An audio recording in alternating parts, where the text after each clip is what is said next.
Precioso Jesús, vengo ante ti con manos vacías, te entrego mi ser.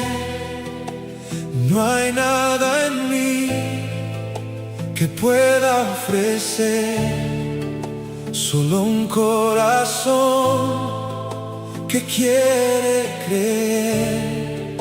Precioso Jesús, mi Salvador, tu gracia me envuelve, me llena de amor. En cada latido te puedo sentir, eres mi todo, mi razón de vivir.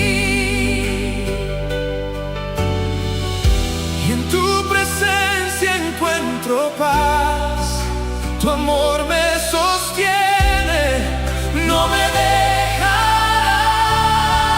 Precioso Jesús, digno de adoración, hoy rendimos todo delante de tu trono, Señor.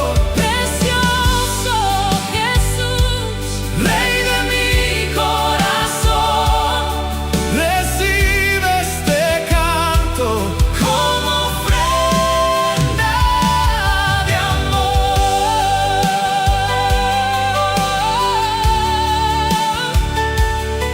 Oh, cuando estoy débil, me das tu poder, tu luz ilumina todo mi ser. No hay oscuridad que pueda vencer el fuego que enciendes dentro de mí, tú eres refugio en la tempestad, mi roca firme, mi verdad. En cada momento te alabaré, por siempre tu nombre levantaré. Aunque el mundo caiga alrededor,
Buenas tardes, queridos hermanos, qué gusto poder saludarlos y estar reunidos junto a ustedes nuevamente en este culto virtual en el cual podemos llegar hasta sus hogares y entregar la palabra del Señor y de esa manera poder aprender, poder crecer espiritualmente también a través de su mensaje.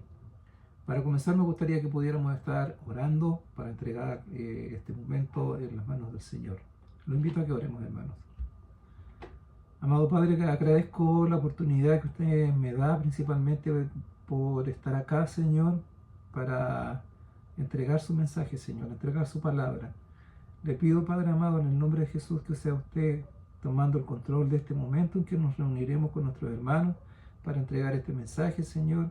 Sea usted dando la palabra justa, necesaria, que pueda necesitar cada uno de nosotros, Señor, el día de hoy. Prepare nuestros corazones, nuestro entendimiento, Señor, nuestra mente, Señor, para poder recibir de ella con humildad, con un corazón receptivo, Señor. Agradezco por esta oportunidad que usted me da, Señor, de poder transmitir su mensaje, Señor, que sin lugar a dudas es un privilegio, Señor bendito. Gracias, Padre, por todo lo que has hecho en nuestras vidas, Señor. Dejamos todo en sus manos, en el nombre de Jesús. Amén. Muy bien, hermanos, el día de hoy continuaremos con lo que estábamos viendo desde la semana pasada, que es el libro de Apocalipsis. Y cuando hablamos del libro de Apocalipsis, no es solo un libro de profecías como muchos creen, sino que se trata de una revelación de ¿quién? De Jesucristo a su iglesia principalmente. Y a diferencia de la mayoría de los libros que aparecen en la Biblia, Apocalipsis tiene su propio título, que es Apocalipsis, o del griego Apocalipsis. Y esto quiere decir un descubrimiento. Quiere decir un descubrimiento, una revelación o una apertura. Pero ¿qué nos revela este libro?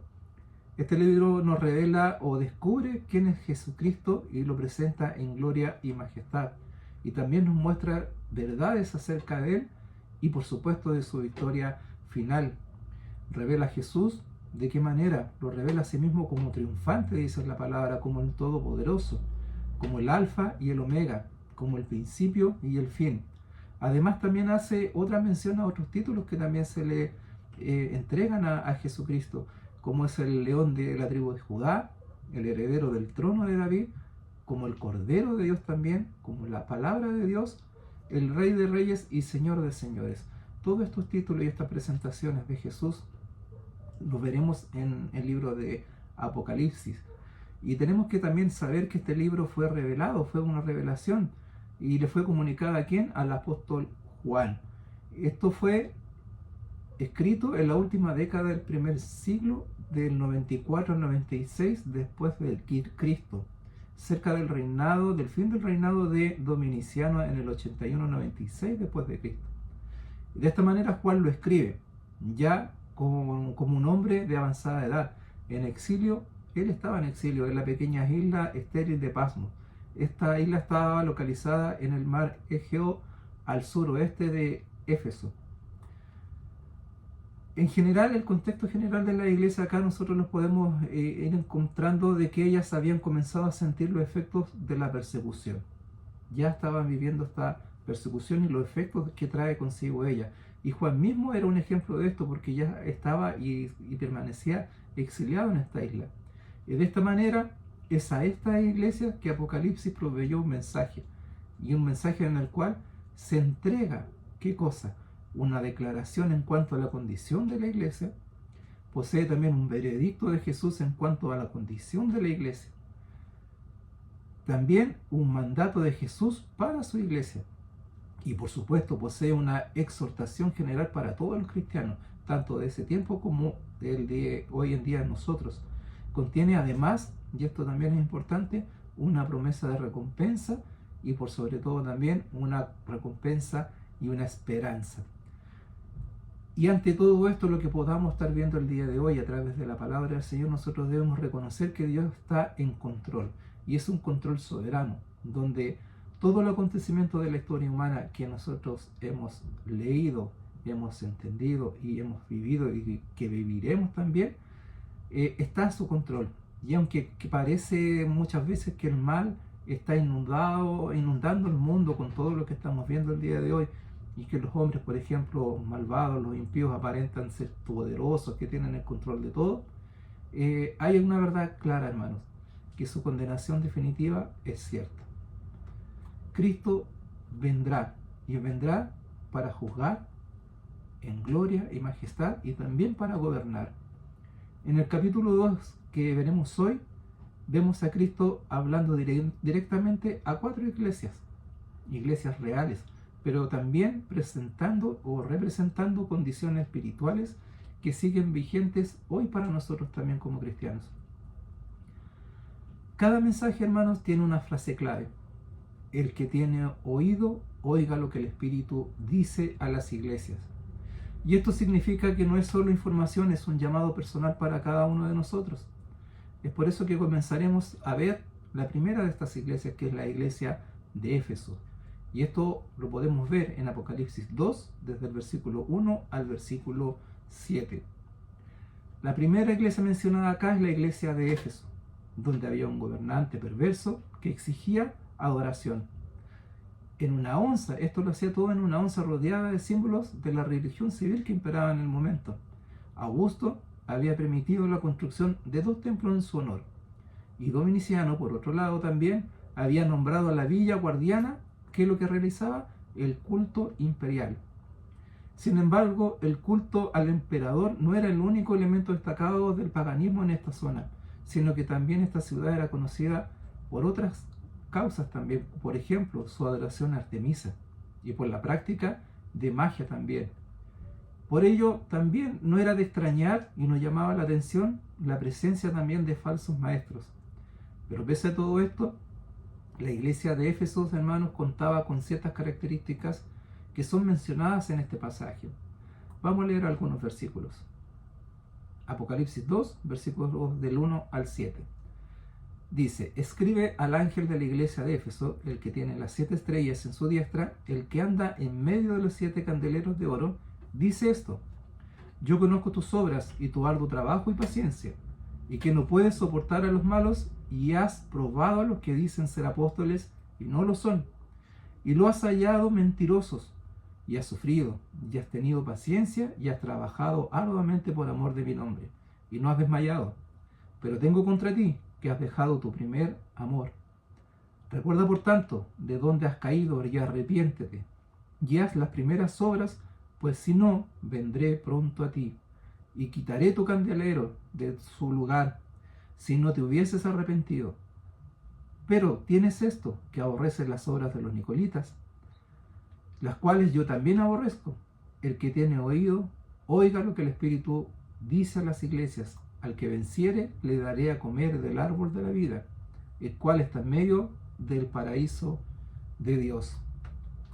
De esta manera podemos ver que esta iglesia de Éfeso contaba con características propias.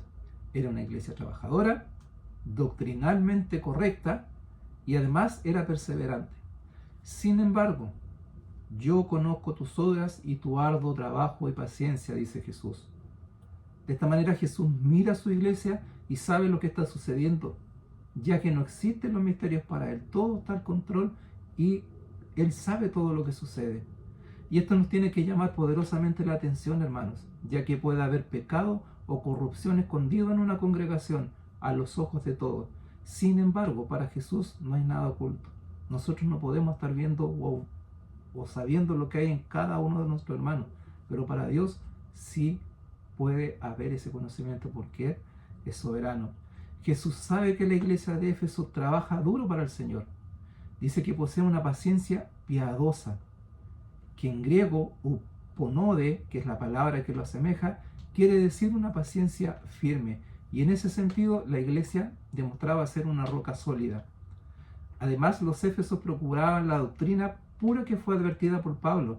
Esto lo podemos encontrar en Hechos 20, 29 al 31. Me gustaría que lo pudieran leer también en sus hogares. Hechos 20, 29 al 31. La iglesia de hoy, como la de Éfesos en aquel entonces, hermanos, debe de probar vigorosamente a aquellos que dicen ser mensajeros de Dios, especialmente aquellos que dicen ser mensajeros de Dios haciéndose llamar por apóstoles. La iglesia de Éfeso había sufrido y tenido paciencia. Había demostrado un arduo trabajo, no desmayando en cada actual de sus obras. Mostraron perseverancia. Pero hay algo muy importante. Cristo les dice algo fuerte en el versículo 4.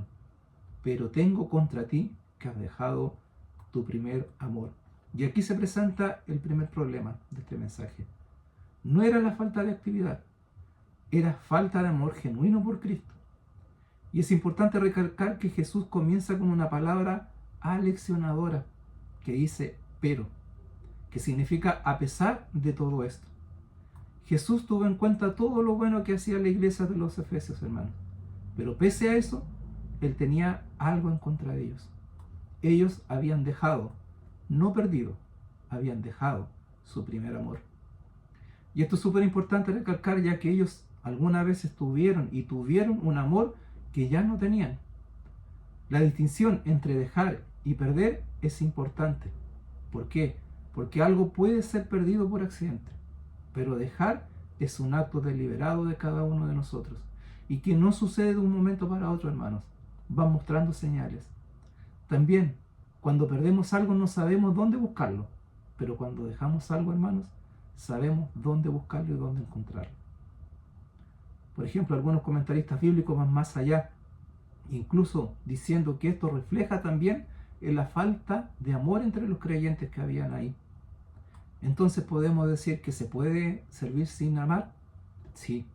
¿Se puede trabajar sin pasión? Claro que sí. ¿Y estar en la iglesia sin intimidad con Dios? Por supuesto que sí. El llamado de Cristo para nosotros el día de hoy nos dice: recuerda, arrepiéntete, haz las primeras obras, no las dejes de lado nunca. No dice haz más cosas, sino nos dice vuelve al corazón correcto. Por eso nosotros en nuestra vida, hermanos, tenemos que aplicar y preguntarnos, hermanos, ¿estoy sirviendo por amor o lo hago por rutina? ¿Sigo apasionado por Cristo como al inicio? ¿O ya he perdido ese primer amor? Es un tema para reflexionar el día de hoy para nosotros. La carta, que avanza en este momento, podemos ver una segunda mensaje que va dirigida a la iglesia de Esmirna, que es la iglesia que sufre pero es fiel. Esmirna era una ciudad grande y hermosa. Era un centro cultural y de aprendizaje. Sabemos que era una ciudad profundamente comprometida ¿con qué? Con la idolatría. Adoraban al emperador romano también. En una famosa calle Esmirna, por ejemplo, la llamada la calle de oro, habían magníficos templos para el Cibele, para Apolo, para Afrodita, y un gran templo también para Zeus, hermanos. Pero la adoración de aquellos dioses paganos estaba muriendo. El verdadero enfoque estaba ¿en qué? En la adoración del emperador romano. Este mensaje a la iglesia de Esmirna la podemos encontrar en los versículos 8 al 11. Leámoslos. Dice: y escribe al ángel de la iglesia en Esmirna, el primero y el postrero, el que estuvo muerto y vivió, dice esto: yo conozco tus obras y tu tribulación y tu pobreza, pero tú eres rico, y la blasfemia de los que dicen ser judíos y no lo son, sino sinagoga de Satanás. No temas en nada de lo que vas a padecer.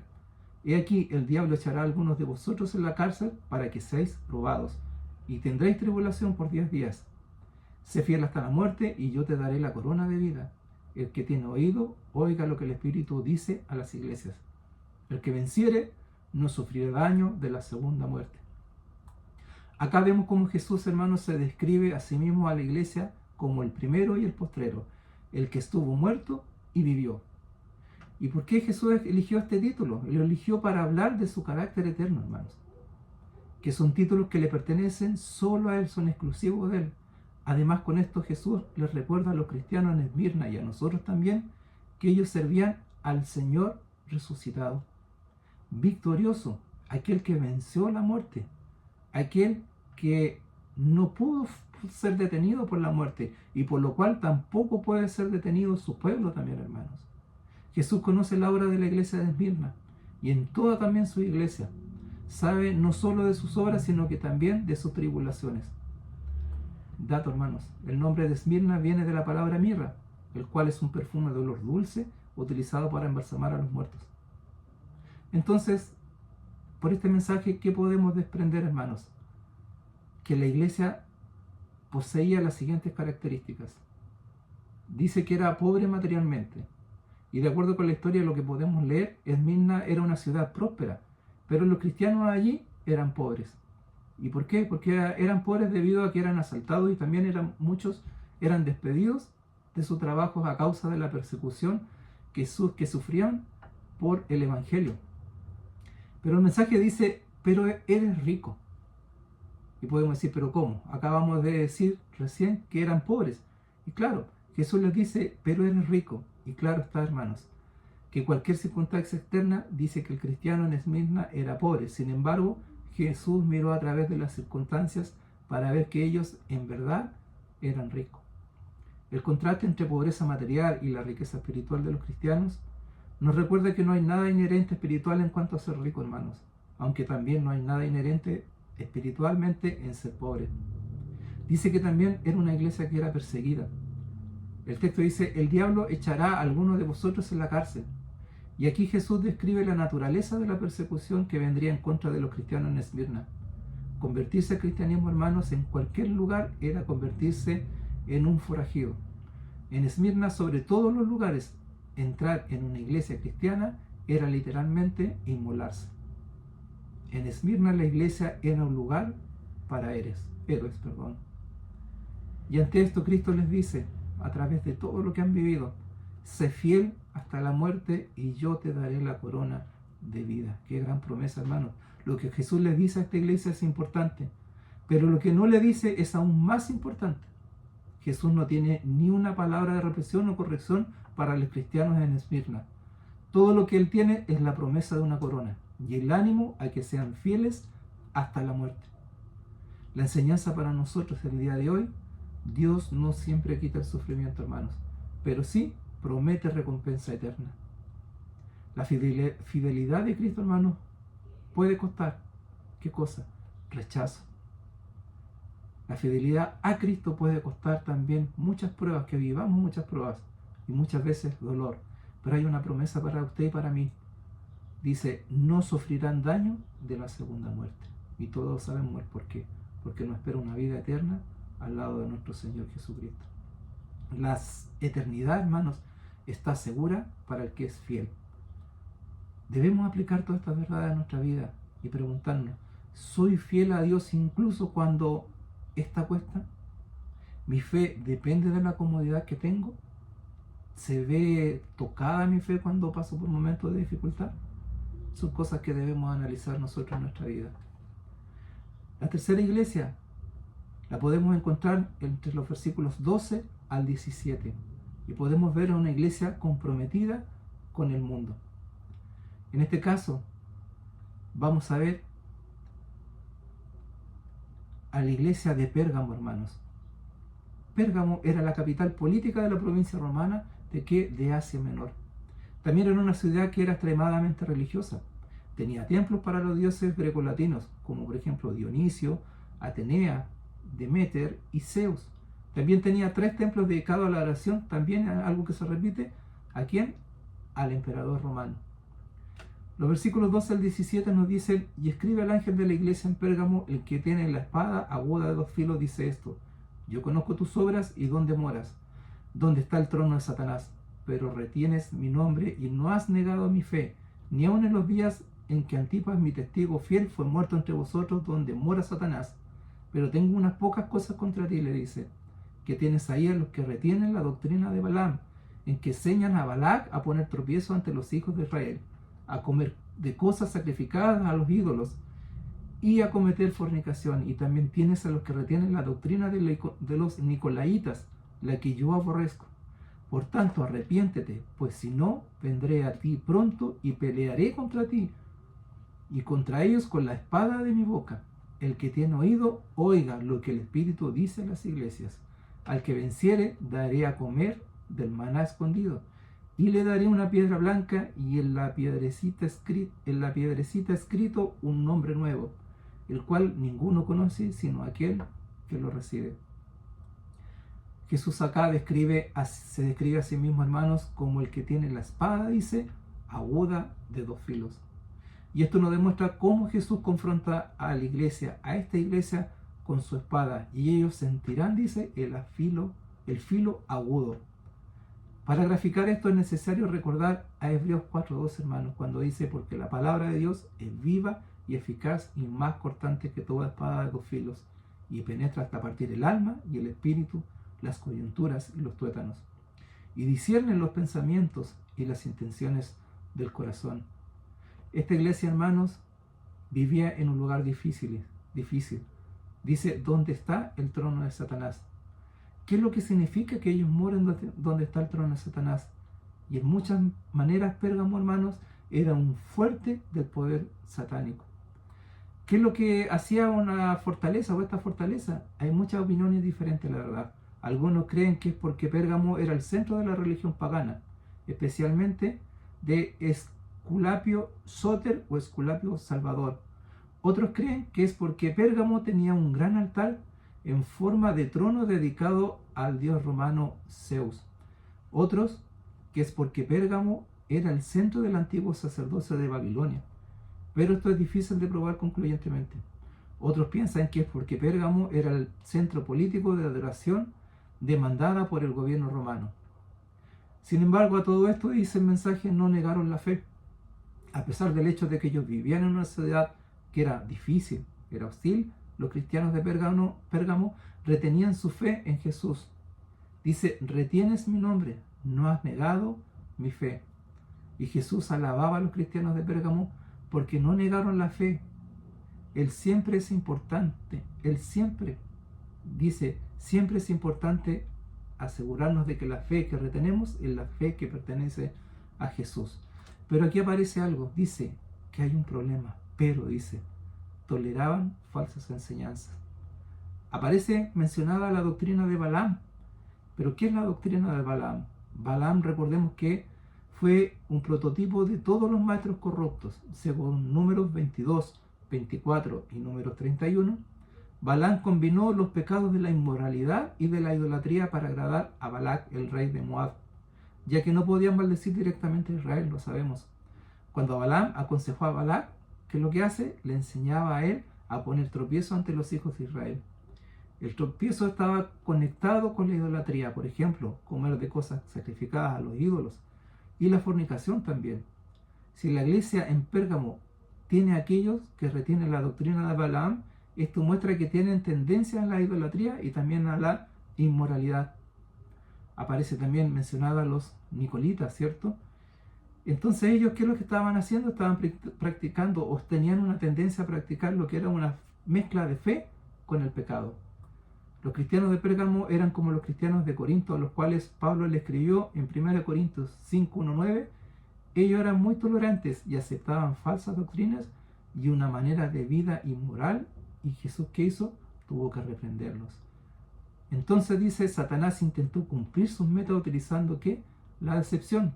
La estrategia entonces en este caso fue primero la violencia y después la alianza de fusionar estas cosas. Y esto nos hace un llamado de atención a nosotros, una advertencia, porque Cristo nos dice y les dice a la iglesia, arrepiéntete o vendré contra ti. Dios es amor y eso lo sabemos todos, hermanos, pero también es santo y es justo. Nosotros tenemos que preguntarnos el día de hoy, ¿estoy tolerando pecado en mi vida? ¿Estoy mezclando el evangelio con el mundo? ¿Estoy llevando una vida tal vez doble como cristiano y en el mundo también? Es algo que debemos meditar. La otra iglesia mencionada también en este capítulo 2 es la iglesia en Tiatira. Aparece de los versículos 18 al 29. Dice, y escribe al ángel de la iglesia en Tiatira, el Hijo de Dios, el que tiene los ojos como llama de fuego y pies semejante al bronce bruñido, dice esto: yo conozco tus obras, y amor, y fe, y servicio, y tu paciencia, y de tus obras postreras son más que las primeras. Pero tengo unas pocas cosas contra ti, que toleras que esa mujer Jezabel, que dice ser profetisa, enseñe y seduzca a mis siervos a fornicar y a comer cosas sacrificadas a los ídolos. Y le ha dado tiempo para que se arrepienta, pero no quiere arrepentirse de su fornicación. Y aquí yo la arrojo en cama y en gran tribulación, y a los que con ella adulteran. Si no se arrepiente de las obras de ella, y a sus hijos heriré de muerte. Y todas las iglesias sabrán que yo soy el que escudriña la mente y el corazón. Lo invito a que puedan seguir leyendo para poder entender este pasaje. Sin embargo, acá, ¿qué podemos ver? Que Jesús describe y se describe a sí mismo, a la iglesia de Tiatira, hermanos. Y lo hace diciendo, y dice, como el Hijo de Dios, el que tiene ojos como llama de fuego y pies semejante al bronce bruñido. Jesús escogió esta descripción de sí mismo de la presentación en Apocalipsis 1:14. ¿Para qué? Para enfatizar, hermanos, la idea de que sus ojos miraban y miraban con un juicio penetrante. Y cuando dice pie semejante al bronce bruñido, Jesús escoge esta descripción de sí mismo de Apocalipsis 1:15 para enfatizar su pureza, debido a que el bronce es puro y es altamente bruñido en el fuego. También enfatiza su constancia, debido a que el bronce era el metal más fuerte conocido en el mundo antiguo, y pies semejantes al bronce bruñido serían fuertes y también inconmovibles, hermanos. Esta iglesia tenía amor, tenía sacrificio, servicio, fe y paciencia. Y en muchas maneras la iglesia de Tiatira era una iglesia modelo. Tenía 4 grandes cualidades esenciales para la vida de un cristiano. Ellos tenían amor, tanto por el Señor, para el Señor, como entre ellos. Ellos sabían del servicio y tenían una fe también y paciencia dignas de ser mencionadas y de imitar, por supuesto. No solamente tenían estas obras, sino las que tenían en una medida creciente. Ellos iban aumentando en cuanto a eso. Ellos estaban creciendo en amor, en servicio, en fe y en paciencia. Pero tenían un problema grave. Y ese problema dice que toleraban a Jezabel. Que se dice profetiza, dice la palabra. ¿Qué daba esta profetisa? Corrupción espiritual y moral. Este es un título que representa claramente una profetisa con el estilo propio dentro de la iglesia, hermanos, que sigue el patrón de Jezabel en el Antiguo Testamento. Eso lo pueden encontrar en Primera de Reyes 16:21 y Segunda de Reyes 9:30-37. Ella era uno de los personajes más malvados del Antiguo Testamento, quien intentó combinar la adoración de Israel con la adoración del ídolo Baal. Aquí Jesús describe el pecado específico de esta mujer de Jezabel. Principalmente ella era una influencia inmoral para la iglesia, era impiadosa para los demás también, y conducía a todos a pecar. Jezabel condujo a todos a la inmoralidad y a la idolatría. Pero la declaración más fuerte de esto lo hace al mencionar Jesús que le ha dado tiempo para arrepentirse a Jezabel, pero no quiere arrepentirse, dice. Ella aparentemente rechaza la obra del Espíritu Santo, ¿dónde? En el corazón, hermanos, el cual la llama a arrepentirse, pero ella hace caso omiso de este llamado de arrepentimiento. En estas palabras vemos la misericordia y el juicio también de Dios. La expresión tiempo para que se arrepienta muestra que la misericordia de Dios. Y Dios nos da a nosotros también tiempo para que nos arrepintamos, hermanos. Pero dice, no quiere arrepentirse. Y eso nos habla del juicio de Dios. Dios nos da un tiempo para arrepentirnos nosotros. Pero no es un tiempo sin límite. Tiene un tiempo, el cual llega. Hay un tiempo en el que Dios dice, no contenderá mi espíritu con el hombre para siempre, como dice Génesis 6:3. Y esto significa que cuando Dios nos da el tiempo para arrepentirnos, ¿qué es lo que tenemos que hacer nosotros? Aprovechar ese tiempo, hermanos, esa oportunidad que el Señor nos está dando. No basta con hacer cosas buenas si se permite el pecado. Cristo da oportunidad de arrepentimiento, pero también Él nos advierte que viene un juicio también. ¿Y cuál es la promesa? Al que avanza, dice, le daré autoridad. Aunque hay una influencia inmoral e idólatra de una Jezabel, los cristianos pueden vencer y pueden guardar las obras de Jesús hasta el fin. No debemos desanimarnos, hermanos, porque si lo hacemos y nos desanimamos por completo debido a la inmoralidad que está a nuestro alrededor y aún entre los mismos cristianos, la obra de Dios igual, hermanos, seguirá avanzando por medio de ¿quién? De sus vencedores. El llamado es a perseverar y a ser fiel. Jesús prometió que su pueblo reinará con él. Aquí hay una promesa especial a aquellos que venzan la amenaza de la inmoralidad y de la idolatría. A ellos Jesús le ofrece una parte, miren esto, le ofrece una parte de su propio reino. Entonces debemos preguntarnos el día de hoy, ¿estoy justificando lo que Dios condena? ¿Estoy llamando normal lo que no corresponde ante los ojos de Dios? ¿Estoy permitiendo influencias incorrectas en mi vida y en la de mi familia? ¿Estoy dejando que entren sutilezas en mi vida que me van apartando de lo que el Señor quiere? Es algo que debemos también poner en meditación el día de hoy para analizar profundamente entre hermanos, en nuestro hogar, como familia también, conversar de este tema. Entonces en este capítulo, hermanos, vemos 4 tipos de iglesia y 4 también tipos de creyentes que podemos alinearlo a este mensaje. Vemos a creyentes sin amor, como la iglesia de Éfeso. Vemos a algunos que están sufriendo pero que son fieles, como Esmirna.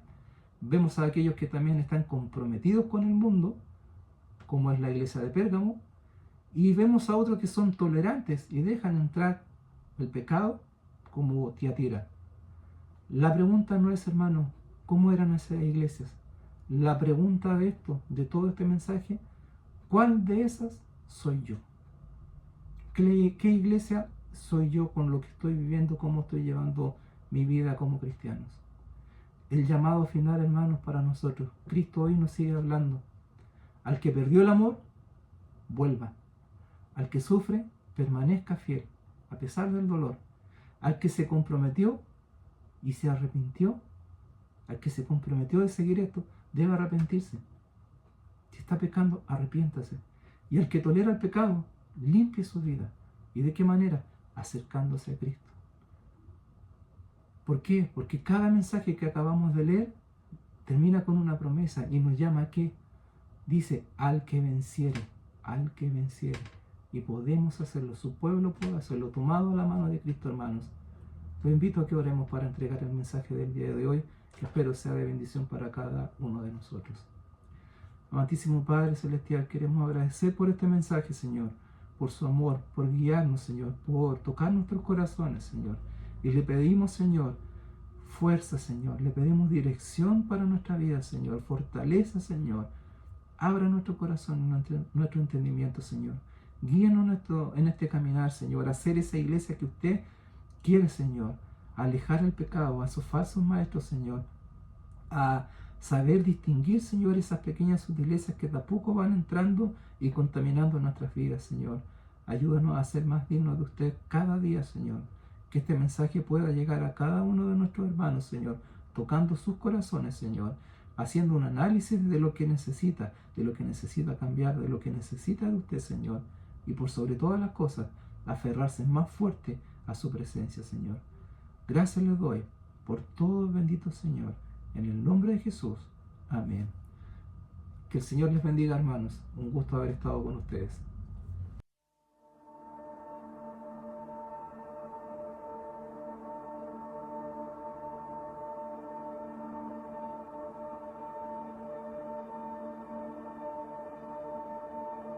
Tú fuiste el verbo en el principio, unigénito de Dios, el misterio de tu gloria, revelado en tu amor. Cuán hermoso su nombre es, cuán hermoso su nombre es, el nombre de Jesús, mi Rey. Cuán hermoso su nombre es, nada se iguala a él. Cuán hermoso su nombre es, no hay otro nombre.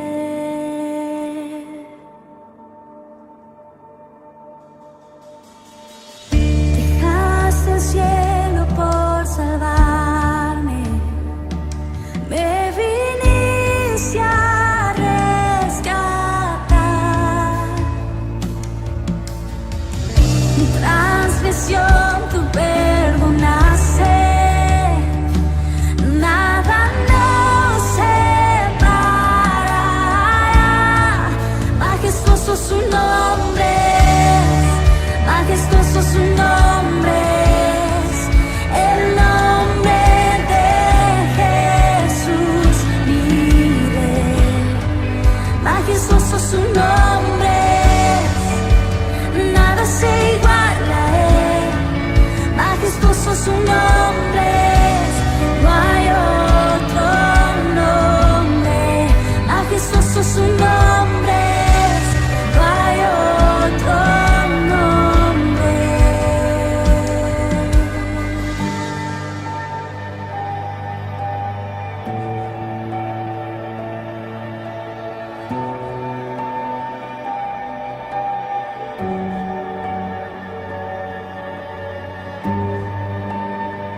No hay otro nombre igual. Jesús, la muerte venciste, el velo partiste, la tumba vacía ahora está, el cielo se clama.